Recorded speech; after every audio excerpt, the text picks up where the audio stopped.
by Riverside.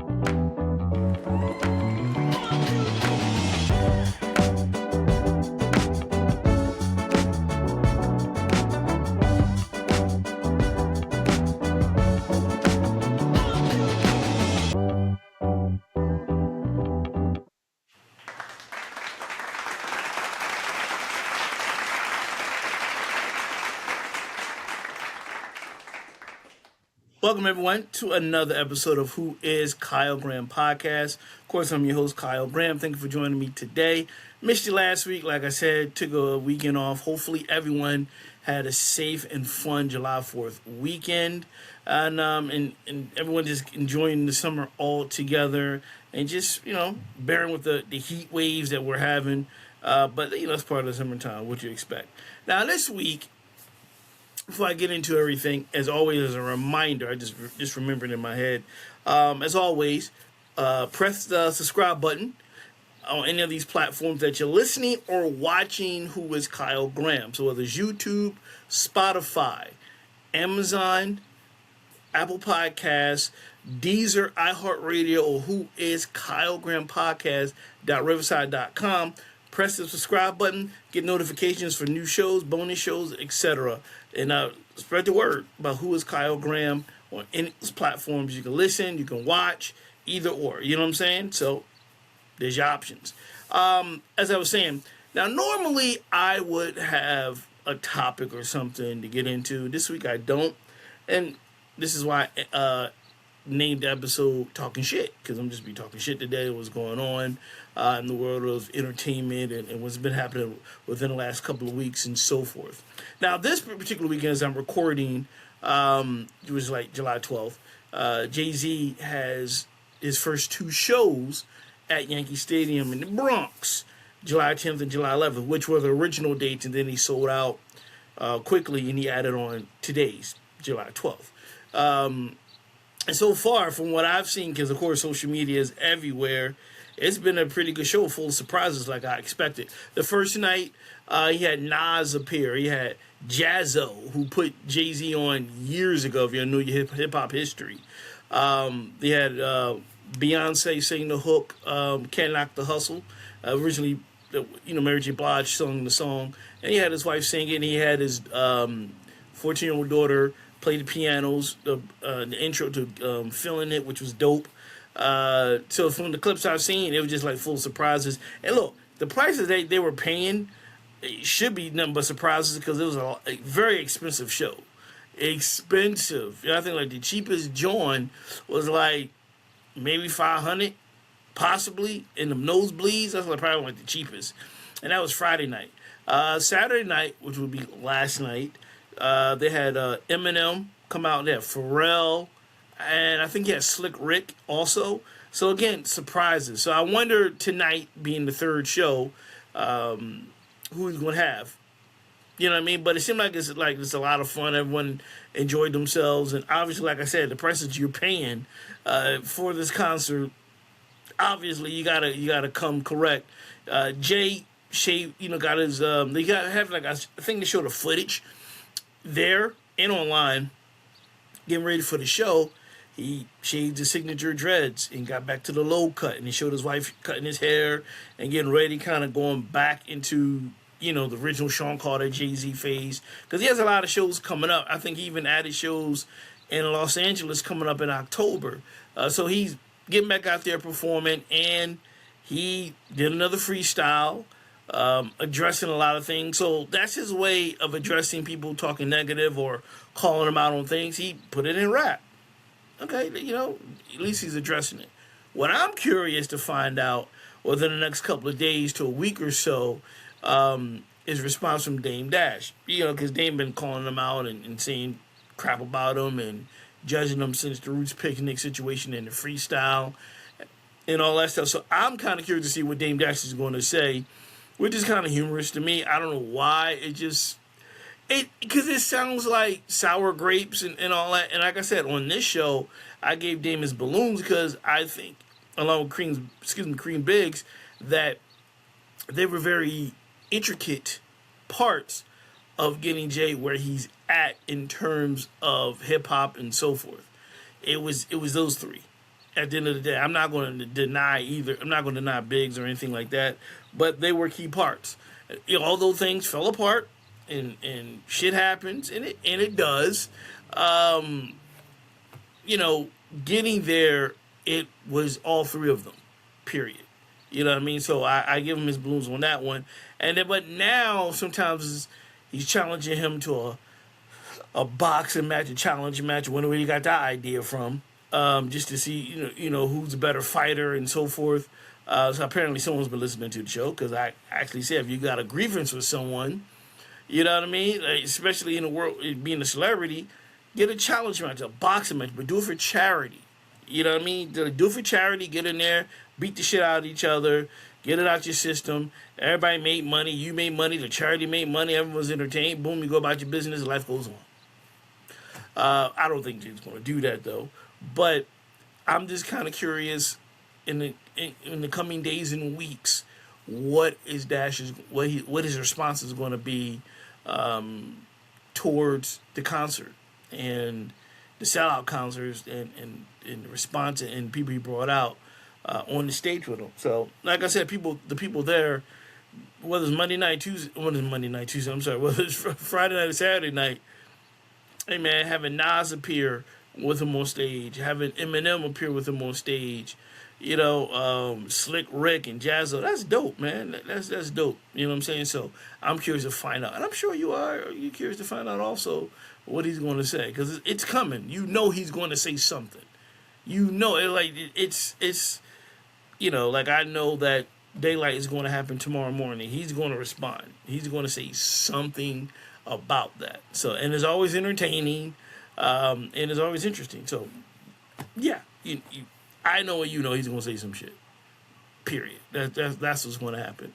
And this summer is just a lot of shows. Like I said, is the R&B tour with Raymond and Chris Brown, Usher, and Breezy has been successful. If you see it online, Dave Chappelle appeared. He just popped up out of nowhere in the crowd. It's been like, it's a great summer for tours. If you guys, that's what it's all about, having fun and enjoying yourselves. And so far, no bullshit chaos is happening. And that's what the shows are for. Go out there, enjoy yourself, watch your favorite entertainer, have a couple of surprise guests pop up. You know what I mean? And that's what it's all about. And that's what I like to hear. And, enjoy it. Because what you guys are paying, who's going to these shows, ticket price wise, yeah, you better be entertained to the fullest and be happy, because those tickets are not cheap at all. You know what I mean? Far from it. A lot of people bust their tail to get good seats, good price tickets, and want to be entertained. And there you go. And so far, it looks like the shows I mentioned and read about, so far people has been satisfied with them. You know what I mean? So, all right, let's get more into it. Let's see. Rapper Twista pleads guilty in federal tax case, owes $440,000. Move this out the way. All right. Chicago rapper Twista has pleaded guilty in federal court after prosecution accused him of dodging hundreds of thousands of dollars in income taxes over multiple years. According to the court docs filed last week, the 52-year-old born Carl Mitchell entered a guilty plea last month in U.S. District Court, admitting in 5 counts of willfully failing to pay income tax. Federal prosecutors say Twista failed to pay income taxes from 2019 through 2023, despite earning income from performances, streaming royalties, album sales, and music licensing. Authorities say both the IRS and his accountants repeatedly warned him about his growing tax debt and his legal obligation to pay. Warnings that apparently didn't work during the years he failed to fork over his cash to Uncle Sam. Instead of settling what he owed, prosecutors claim Twista entered agreements with a third-party company to receive advances on future royalty payments, a move officials say was structured in a way that kept the IRS from assessing those funds. Ooh, Investigators also allege he continued spending heavily during the period in question, including purchasing at least 4 luxury vehicles rather than using the money to address his tax liability, according to court records. Twista unpaid tax obligations date back to 2011 and a total more than $440,000. Each of the 5 counts carries a maximum sentence up to 1 year in prison, though any punishment will ultimately be determined by a federal judge at sentencing. Twista is scheduled to be sentenced on October 22nd. Damn. Okay, pay your taxes.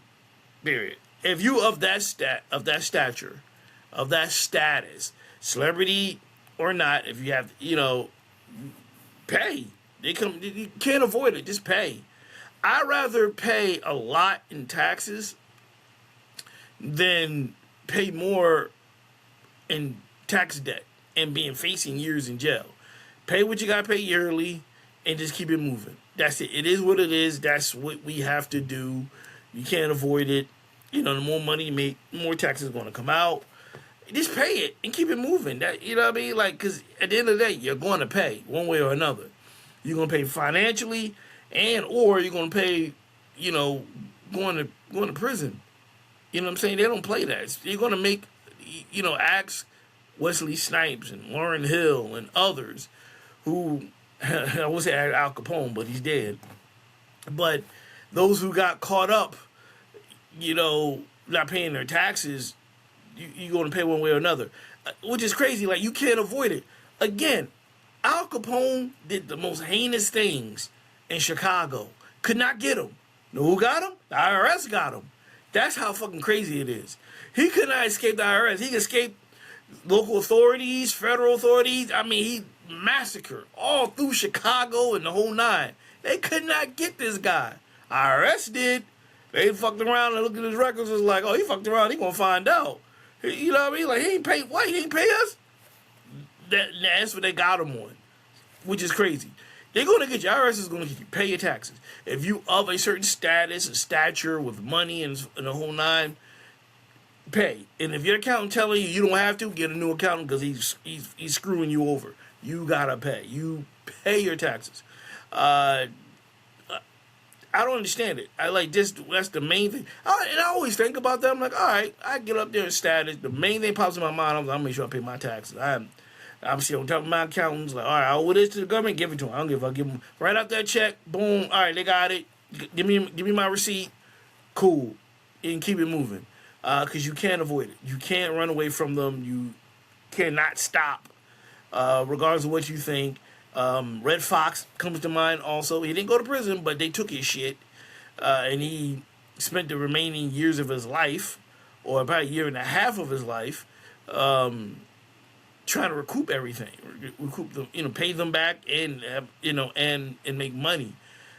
Which, right when he passed away, when he died ironically of a heart attack on the set of The Royal Family, which was executive produced by Eddie Murphy, that show came at the right time because everything dried up for him financially and showbiz wise, and that show was kind of a comeback for him financially and Hollywood wise. And unfortunately, he passed away the same way he'd been pretending on television by a heart attack. But my whole point is the IRS don't play. They do not play. They come after you. They'll take everything. They'll make you pay extra because you made them mad. You know what I mean? Like, oh, you ain't pay them. We'll pay you extra. This is for the fact that we have to hunt you down and find you. Now we're going to make you pay more. And you know what? Just for shits and giggles, and this is Thursday, I'm going to throw your ass in jail for 90 days or something. You know what I mean? So it's a lesson to be learned. Anyone who is making a lot of cash, you got to pay it. Being a celebrity does not protect you from not following laws and paying the government. It is what it is. You got to pay. So he's going to find out the sentencing in October and to see how long he will be in prison serving his time. in there. That's no joke. They don't play that. The government don't play that. You owe them money. It's like with the government, that's worse than murder. Like yeah, you can kill people. That's fine. That's fine. Wait, what? We ain't got our money. Let's throw the book at them. That's how serious it is. The government don't play about their cash. You got to pay them. That's why they say death and taxes. Because the two things in life you can't avoid, death and taxes. That's it. That's the whole thing. The I, the aura, and the S. As my man said it. Said it all. There's three things I'm scared of: the I, the aura, and the S. See the movie, you see what I'm talking about. All right, moving on. That's Twista. He might be going to jail. What a shame. All right. Staying in hip hop, I got something interesting. I got a bit of a double bubble with Lupe Fiasco that is interesting. Let me see if I can pull it up here. Let me see. I got this right. All right, here I go. Let me start with this one first. They kind of go hand in hand.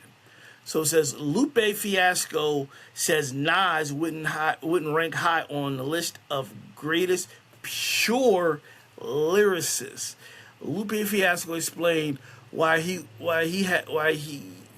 excuse me, I get out, y'all. It's been a couple of weeks. Why Nas wouldn't rank highly on his personal list of pure lyricists, while clarifying that the comments weren't meant to diminish the rap legend's legacy. So Lupe Fiasco has sparked another spirited hip-hop debate after sharing a surprising opinion on where he believes Nas ranks among rap greatest lyricists. During an appearance on another show, Lupe was asked whether Nas would be considered one of hip-hop's elite lyricists, even though he's not typically known as a punchline-heavy rapper. The question suggested that lyricism should be measured by more than clever one-liners, including storytelling, imagery, and other literal devices. While acknowledging the broader view of lyricism, Lupe explained that his criteria changes when lyrics are judged on their own. Quote, for me, remove the beat, remove everything else. You just go with the words. You just throw Nas and you just throw Nas and you create a list of people who just rap, which is a big list. It's hundreds and thousands of rappers he wouldn't rank high. I wouldn't rank him high, Lupe said. That doesn't mean we're not lyricists in our space, but when you isolate it, so I isolate to that, a lot of people don't rank high. Lupe clarified that his comments weren't meant to diminish Nas' legacy, as I said earlier, but rather to emphasize how much larger the pool becomes when comparing lyricists across the entire history of rap, including lesser-known MCs alongside mainstream stars. The interview also gave Lupe an opportunity to address another topic that has dominated recent online conversations: his comments on Kendrick Lamar. I'm gonna get into that in a minute. What he said about Kendrick Lamar and so forth. Now, before I get into that, because I'm gonna mush everything together, remember what I said weeks ago. Opinions. Everyone has an opinion. And for some reason, if your opinion does not go with the majority, then for some reason, you're the asshole, you're wrong, all that stuff. That's his opinion. We'll dig in that in a few minutes. Let's get into the Kendrick Lamar situation. Okay. So, you pull up. Lupe can name 100 rappers better than Kendrick Lamar. So he claims that there's 100 rappers better than Kendrick Lamar. I'll name them. The Chicago MC thinks there are rappers who are better lyricists than the mainstream counterparts. All right. Sorry there. Okay. Sorry about that. It'll pop up. Okay. All right, here we go. My bad. Pop-ups are a pain. That's what live podcasting people. What do you expect? All right, let me pull it back up. All right, because I'm curious myself. At the end of the day, when it comes down to it, it's again, we always say it's people's opinions, and for some reason we all get upset. So last weekend, Lupe Fiasco appeared on former battle rapper Breezy Nice YouTube page to discuss issues they've had in the past about where to rank Kendrick Lamar. So, wait a minute. I'm sorry again. So what ended up happening was he feels as though that Kendrick Lamar is not in his top 100. So Chicago rapper shared his opinion in the past about Lamar, and he thinks have been blown out of proportion by fans in the media. One of which he thinks he's a better rapper. All right. He said, I find it crazy that you can even say that you think that you're a better rapper than Kendrick Lamar. He said, in astonishment before conceding that the Compton rapper is better in other areas. I'm not talking about album. I'm not talking about making songs. I'm talking about being an artist. All the things that I've said all these years, he's a better artist than me. He makes better albums. He has a better team. He has a better selection. He has better production, right? He has all these things better, right? When it comes down to lyricism, when it comes down to these lyrics and putting these bars, bar for bar, as he says, bar for bar, no. Everything else, for sure, 100%. However, what's been causing chatter in social media circles is that he said he can name hundreds of rappers better than Kendrick Lamar. This is because Lupe has said that battle rappers are better lyricists than mainstream rappers and can name a bunch that are better than most, including Kendrick. I said it was hundreds, and I'll name them, and he would list them, and he doubled down. We're going to start listing N-words, and then let's see how long the list gets before we start naming N-words with a record deal as the rapper stop. He didn't have to say the N-word, y'all. Like, really, again, that goes back to another topic. Why do we use it? Why do we got to say it? Doesn't make any sense. All right, discuss that. We'll discuss it another time. So, I'm going to leave it there because what's interesting, both times when, in the article, when he's talking about Nas and Kendrick Lamar, Lupe had to go back and kind of apologize and clear things up, which I think is stupid. You have an opinion. If you think something, it's okay.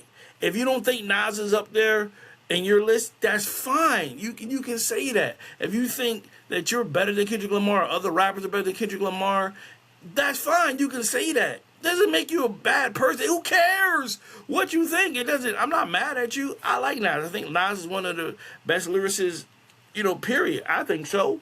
But people break down little intricate, the way he says they and them and the, so-and-so says it better. Then you need to get out the basement and get a life. What do you base it on? Is the music good? Do you dig what they're saying? Whatever. But it's subjective. I don't care if he thinks 100 rappers are better than Kendrick Lamar. It doesn't bother me. I'm not a big Kendrick Lamar fan. I don't think he's corny. I'm just not a big fan. He all right. He cool. You know what I mean? But I don't think I'm not a huge fan of his. Okay, ooh, boo, get singing hate tweet stories me, whatever. I don't care. I'm not a big fan. You know what I mean? I just say he was corny. I'm just not. I don't have to be a fan of someone because the masses are. He doesn't have to agree with everything. Again, that's his opinion. So for him to double down and try to clear up and then kind of apologize, you shouldn't have to apologize for your opinion. You didn't say anything wrong. You gave your opinion. That's what you did. You felt as though this person lyrics ain't strong as this one. Your lyrics are stronger than that. He's good in this area, not strong in that area. That's your opinion. And that's it. So for people to attack someone, as always, like I said on this show, about opinions, Everyone has, opinions like assholes. Everyone has one, and that's fine. He has the right to say that. He has the right to let people know, like, all right, I think these rappers are better than this one. And if he has 100 rappers, then let him name the rappers. But those are his opinions. You know what I mean? Like, why do we get mad at people's opinions when people do not agree with your point of view or something? You bash them online and you talk like that's how they feel. That's it. You know what I mean? Like, if they don't think Nas is good or Nas is a good lyricist, that's his opinion. Some people, look, I'm a big Redman fan, right? Funk Doctor, my favorite MC, hands down. I love others, but he's my guy. A lot of people don't like Redman. Some people might think he's too cartoonish. Some people think he don't say. I don't give a flying fuck. I still like the guy. I still rock his shit. I don't care. That's my guy. You know, you're a guy. I'm not going back and forth to say, oh, this guy's better. It don't matter. If you think your guy's better than my guy, I don't give a fuck. You think your hip hop group better than mine? I don't care. It doesn't matter to me. I like what I like. You like what you like. If I think he's better than a lot more, then that's my opinion. So it incenses me when I see someone make a statement and has their own opinion, and everybody just trash him like, oh, you don't talk about this and this. He knows what he's talking about. That's his opinion. He feels as though that Nas is not a top lyricist on his list. He feels as though there's a lot of cats, that outrank Kendrick Lamar. That's his opinion. You know what I mean? Let people have their opinions. You ain't gotta like it. You don't, you know what I mean? But you ain't gotta shit on them either. Just like, all right, man, we agree to disagree. And keep it moving. It's a lot of people that don't like the same thing I like, and vice versa. But I'm like, all right, y'all might be like, you like that? You like that person? Like, you like that movie? You like that show? Like, I can't get into that. And I just leave it alone. And that's it. You say what you say, like, man, I don't understand. I don't like, and you let it go. That don't mean I don't like that person or whatever. Just like, I choose not to listen to that artist. I choose not to watch that movie. I choose not to watch that show. I choose not to like that team or watch that sport or whatever. It's okay, everyone. It's okay to say Nas is not the greatest, not one of the best lyricists. It's okay to say Kendrick Lamar is not your favorite or he's not in the top 100. Guys, it's okay to say that. Why? Because it's your fucking opinion. They ain't gonna change anything. You think they care? No, they don't care. They don't care at all. They still making that money. You know what I mean? Hell, he's a little peek behind the curtain. Those artists I named, Nas and Kendrick Lamar, at times they probably think other rappers are better than them anyway. They ain't gonna say it. Nas might think this guy might be a better lyricist than him. He ain't gonna say it out loud. Kendrick Lamar be like, yeah, that motherfucker's better than me. They ain't gonna say it. There's a lot of athletes, actors, people in your personal life and wherever you work at may think, hey, so-and-so's better at this job than I am. Now, you may not ever admit it, or they may not ever admit it, but that's what it is. Whether it's true or not remains to be seen. It's an opinion. That's his opinion. He just feels as though, he's not up there with them. So, like I said, I get mad when they gotta, go back and clarify it and try to well, no, see, I'm not saying that. No, you said what you said. You didn't say anything wrong. It's your opinion. You know what I mean? Like you said, nah, I think he's stronger this way than that way. That's it. It's no different when you watch a pregame show for sports and they break down players. You know what I mean? Or you watching any ESPN show, any sports radio show you listen to, and they break down players. It's their opinion. Whether you like it or not, they may think so-and-so is getting older, so he's slow in certain spots, or this person hasn't developed yet, and whatever. And you think they have. But that's their opinion. That's what they see, what they feel. You know what I mean? And you guys still tune in and watch it and listen. And trashing people with having an opinion against the majority is stupid. It is stupid. So that's what he feels, and that's cool. Like I said, I like Kendrick. I'm not a big fan of Kendrick. I'm not, but he's cool. I disagree. I think Nas is one of the best lyricists, but if you want to go down that rabbit hole of what makes a lyricist compared to this, you go ahead and do that. I just want to enjoy the music. You know what I mean? I'm not there to dissect nothing. It's that's corny. I'm not here to think it, to think. I'm here to enjoy. If I'm tapping my toes, I like what you're saying. You're painting the picture, and I can visualize it, and you making sense to me. I dig you. That's me. Anybody else? Whatever. You know what I'm saying? But we gotta fall back and chill when it comes to people giving their opinions, because it's an opinion. Yeah, we gotta let that go. We get too caught up with, especially celebrities, when they give their opinion. Like, how dare you say that? I'm like, why not? Why can't he say that? You know what I'm saying? Like, I don't get that at all. You know. All right. Case in point. Here's something interesting. All right. So, actor Frankie Muniz, from Malcolm in the Middle, recently, like the reunion and in the past, Frankie Muniz, estranged wife, reacts after he deletes initial divorce posts. People are so cruel to you. Okay? So, Muniz previously shared a video of him and Paige Price dancing with their son to announce their divorce.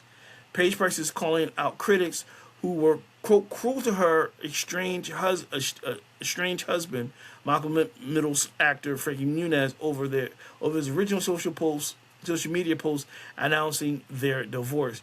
On Wednesday, Muniz posted a new version of the lengthy statement revealing his breakup from Price after 7 years of marriage. The new version did not include the original post video of Price and Muniz dancing together in the living room to Check Yes Juliet by We the Kings. He uploaded a new post with the same message that simply featured a photo of him, Price, smiling to the camera. Quote, Frankie, I'm so sorry that you felt the need to delete the old fun video of our family because people are so cruel to you, Price wrote under the comment. Muniz's new post, this world is effed up. Divorce is bad. Sure, it's not like we're excited about it, but we're two adults who know how to be on the same team. I can't believe people could scrutinize that. When a user asked Paige why she shared the comments publicly, she replied that she had already spoken directly to Muniz 1,000 times, and I'll say it through text just as much because I genuinely care. That's the point, she added. Paige also took to her Instagram stories to send a message seemingly referencing the public's reaction to the first announcement. The internet is a scary place. I wish you all a kinder sea, she wrote over a black and white photo of the ocean. After Muniz shared his first post, some social media users reacted by saying they were confused by the weird dancing video, with others accusing Muniz of celebrating breaking up his family by divorcing his wife. Conservative political commentator Michael Knowles slammed what he called a bizarre and offensive clip, claiming the accompanying message made him nauseous. Muniz deleted the bizarre video of him and his wife dancing to celebrate their divorce, but he reposted the same nauseating text Knowles wrote in a post quoting Muniz's new post on X.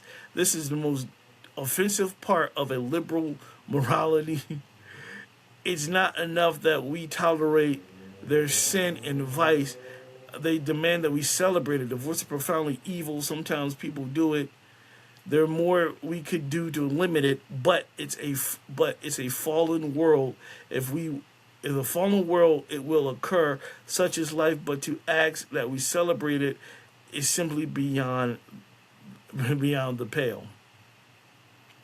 Muniz response said, "It wasn't to celebrate our divorce, far from it. We grieve our divorce beyond anything you can imagine. It was to celebrate the fact that we're both adults and can handle it like adults, moving forward amicably." I get it out, y'all. I got it out. Everyone is just used to this hideous mudslinging a lot of couples do at the end of the relationship, so they don't know how to take it when the two people are cordially at it. Was interesting. Who gives a fuck? Why are y'all get bent out of shape? How he's doing his divorce? Why are y'all going at him? Why? How dare you? If that's the way they want to do it, that's the way they want to do it.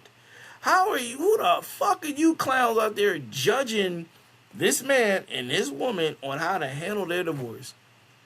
How dare you? It's disgusting. It's just like, to them, it's not. They said they're handling it mature, very mature. You know what I mean? They not, like he said, there's no mudslinging, and that's what people want to see. They want to see the mud, they want the gossip, you know? No. This man and his wife was like, hey, we cool. We ended amicably. I said it right. We love each other. We there for our son, and we keep it moving. It doesn't have to get ugly or be ugly. It doesn't. And for whatever reason, and it's their business, on why they divorced, that doesn't matter. But people judging other people's lives is ridiculous. You know what I mean? Just this camera here, sorry. I don't understand it. I don't get it, why it's a huge deal at the end of the day. And you judging and pointing fingers like, this is disgusting and divorce is a sin. And I was like, shut the fuck up. You don't know what's going on. You know what I mean? Like, something happened. It's none of our business. I don't care to know. You know, and at the end of the day, they are mature enough to handle it the right way.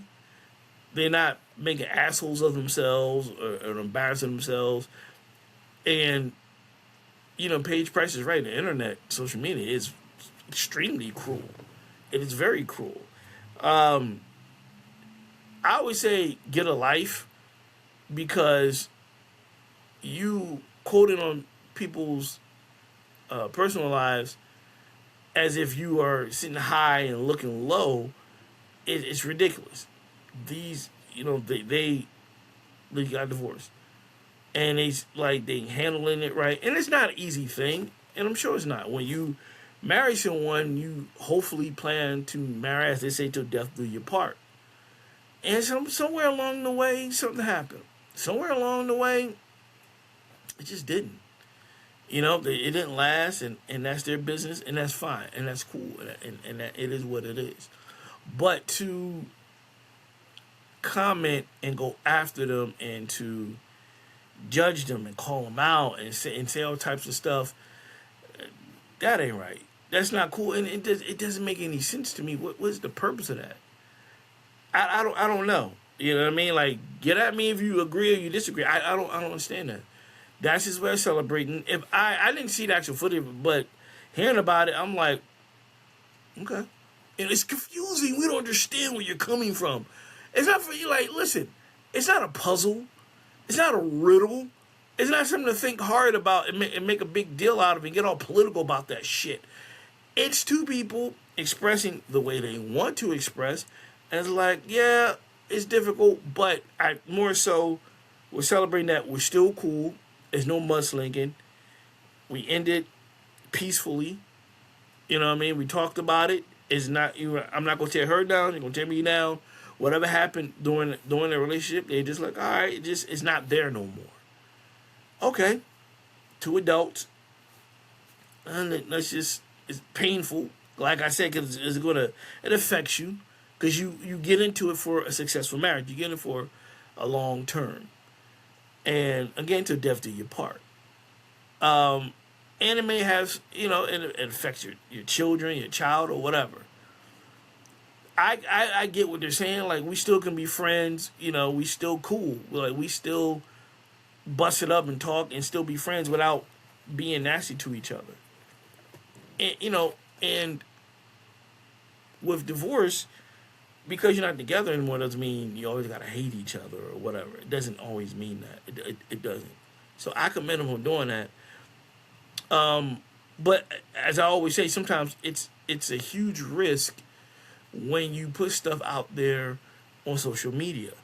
It is. When you put it is a huge risk, because you're gonna get comments from the peanut gallery that's not warranted. You're gonna get comments from the peanut gallery from people who just got enough to do but to judge.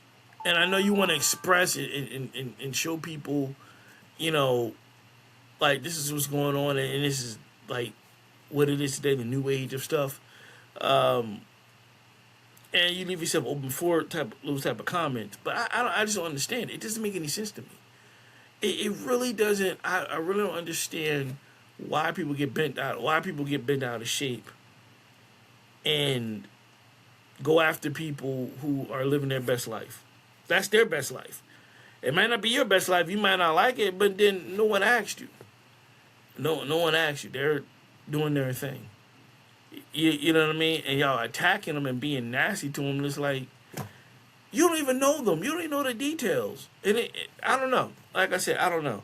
It's just, I think social media is the best and worst thing to ever happen equally. The best and worst thing equally to ever happen. Because and unfortunately, a lot of people use it more for bad than good at the end of the day.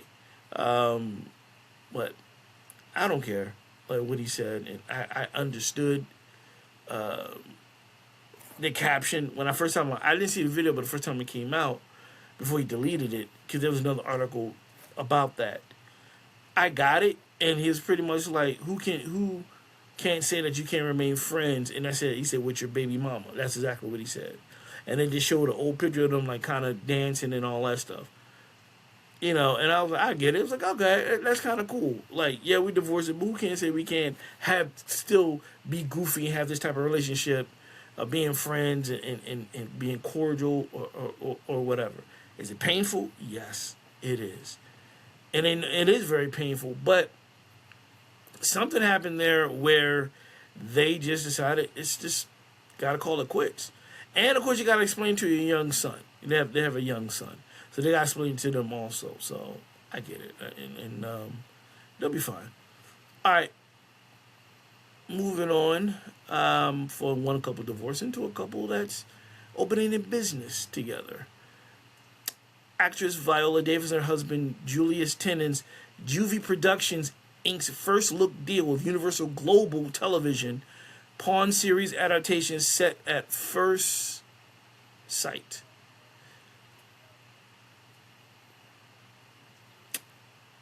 Juvee Productions, the production company founded by Emmy and Oscar winner Viola Davis and producer Julius Tennon, has entered into a first-look deal with Universal Global Television. Under the pact, Juvee will develop and produce series with UGT for all platforms and has a Pawn, a series adaptation based on the original short story by best-selling author Kennedy Ryan. Before I let go, and Score as the first project.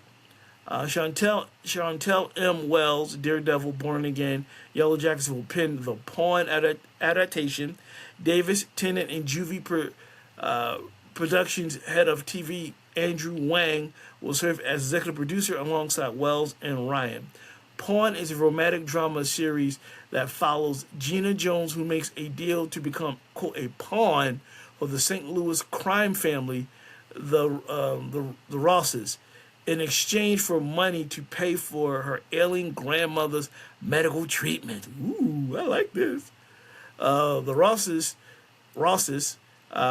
want to take down their rivals, the Norths, by targeting their heir apparent Drayton, who is also Gina's new boss. But when Gina and Drayton's attraction to each other becomes undeniable, she has to navigate both family threats and secrets to go from pawn to queen. I like this shit. This is good. I'm just reading it and getting hyped about it.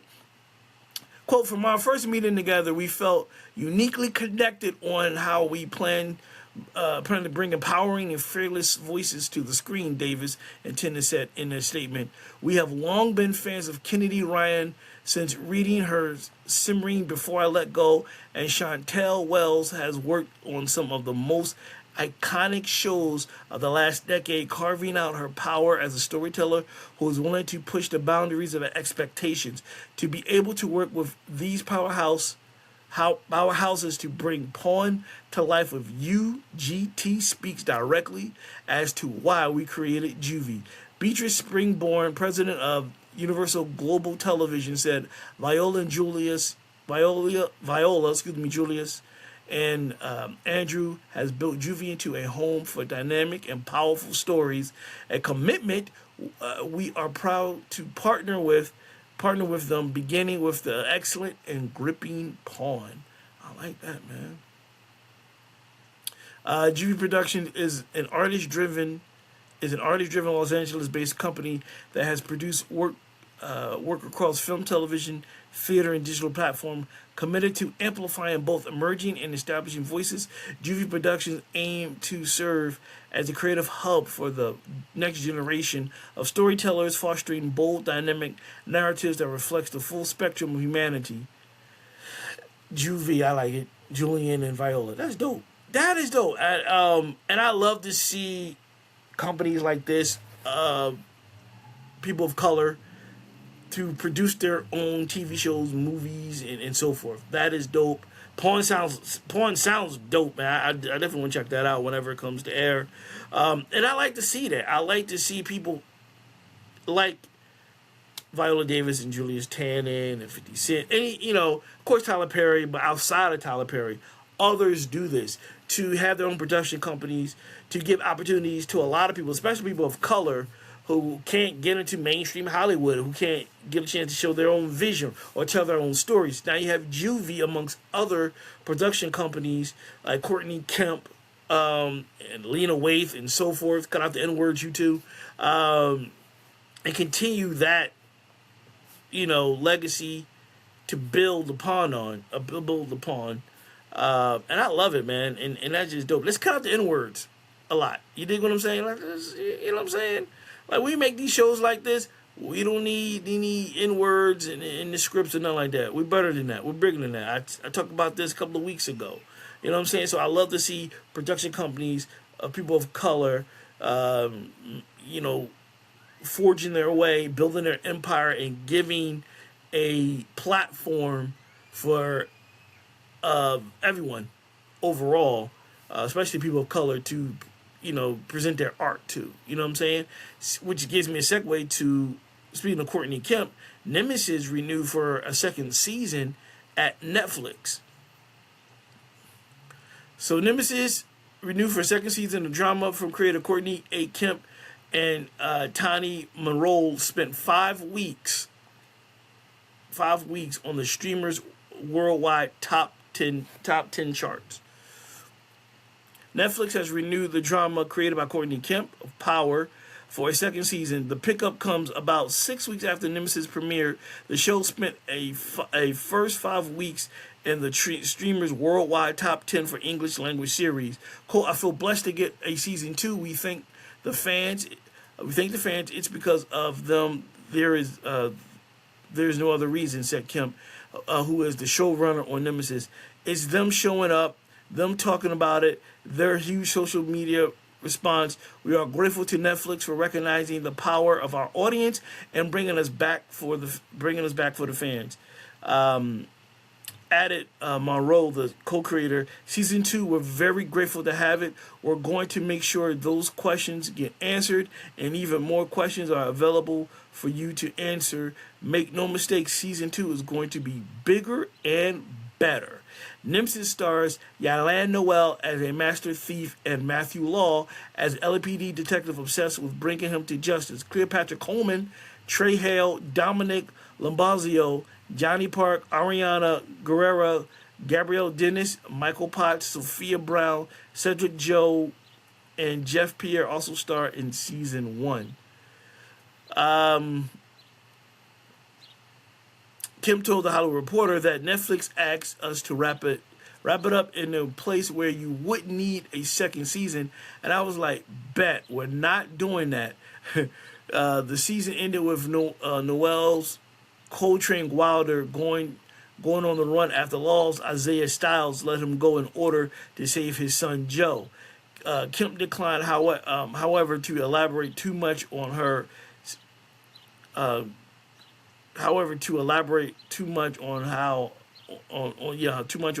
season 2 plans. Saying, I think we have made it pretty clear that there are some more